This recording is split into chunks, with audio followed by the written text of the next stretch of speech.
Now, before covering everything up with drywall, it's very important that certain steps be taken. Step number one, pre-walk the drywall company. Go over all the walls, the details, shims, anything needed, any other added details such as trimless doors, things like that may have been added by the client. We want to detail everything out with them before drywall gets installed. Two, check all electrical and low voltage. That's a given. Walk through everything. Tails, make sure the tails are out. Make sure there's nothing missing. Conduct a thorough client walk. That also relates to the electric and everything else. Make sure there's no additional electric outlets needed. Low voltage, make sure they have all their phone, cable, speakers, everything in place as needed. Number four, walk through with the cabinet contractor. Extremely important. We have the pre-installed brackets for the floating shelves. We have low voltage. We have tails. All that was gone over with the cabinet company. Number five, double check all the recessed lights. Make sure nothing moved. Number six, double check the plumbing. Very important. We just discovered a leaky gas valve over there. So that's an example of wanting to get one more sweep before closing things up and check that plumbing. Number seven, verify metal protection plates. Even though that was all inspected, we double check everything. Make sure there's no plates missing.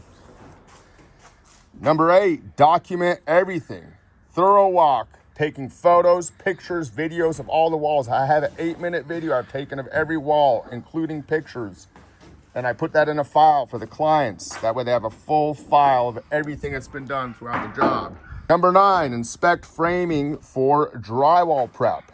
That relates to the drywall walk. We make sure that all the framing is aligned, that there's nothing out of place. We already had to fix several walls where there were some studs popping out. So very important. Number 10, seal all penetration and gaps. That's above and beyond what the insulation company does. That's in between the floors. You can't see it, but there's foam. Wherever there's a hole, there's foam. I use a fire foam, and that just seals off the bottom floor from the top floor. Number 11, test the HVAC system. If you have ducting, that is. Number 12, ensure adequate access to key systems. What does that mean? That's access panels. Access panels to gateway valves that you can't even see right there. They're covered in insulation. Access panels wherever you need them. Double check that those don't get buried. Number 13, plan for soundproofing in key areas. Does the client want to soundproof their walls? Better double check before you put drywall up so you can put sound insulation. 15, plan for future expansion. Very important. Number 15 is something that you would have wanted to do much sooner, but before the drywall goes up is your last chance to add any stub outs or anything for future expansion. It could just be something like adding a jacuzzi or a hot tub, etc.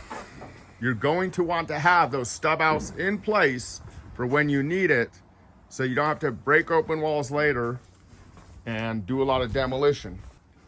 Number 16, last item, check for all blocking. Very important. We have blocking for the TV, we have blocking for toilet paper holders, towel bars, etc., etc. You want to walk through, just double check handrails. You know, we have a system going here, we may not use something there, but do we want to add some blocking for handrails? Very possibly. So that's something that I need to do before this gets covered up with drywall. So that concludes our list of what we do before we seal everything up with drywall. And I'd be happy to hear what your list is.